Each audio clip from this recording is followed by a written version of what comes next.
તો લોકસભાની ચૂંટણી પૂર્ણ થયા બાદ વડાપ્રધાન તરીકે નરેન્દ્ર મોદીએ ત્રીજી વખત શપથ લીધા બાદ નવા મંત્રીમંડળની રચના કરવામાં આવી ત્યારે એડીઆર દ્વારા નવા મંત્રીમંડળના સભ્યોના ગુનાહિત ઇતિહાસ નાણાકીય તેમજ અન્ય તથ્યો અંગે ચોંકાવનારા વિશ્લેષણ સાથેનો અહેવાલ જાહેર કરવામાં આવ્યો।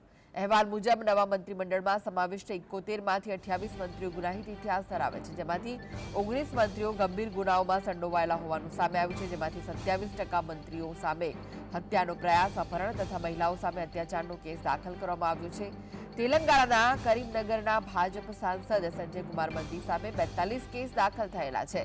ભાજપના 5 સાંસદો વિરુદ્ધ મહિલા સામે અત્યાચારના કેસ તો 8 સાંસદો સામે નફરત અને દ્વેષ ફેલાવનાર ભડકાઉ ભાષણ આપવાનો ગુનો નોંધાઈ ચૂક્યો છે। તેમજ નવા મંત્રીમંડળમાં આવ્યા ધનાઢ્ય મંત્રીઓનો પણ સમાવેશ થાય છે, જેઓ કરોડોની સંપત્તિ ધરાવે છે। 71માંથી 70 મંત્રીઓ કરોડોના અધિપતિ છે, જેમાંથી 6 મંત્રીઓની સંપત્તિ 100 કરોડથી વધારે છે, જેમાં આંધ્રપ્રદેશના ટીપી ચંદ્રશેખર પેસવાનીની સંપત્તિ સૌથી વધુ 5,705 કરોડની છે।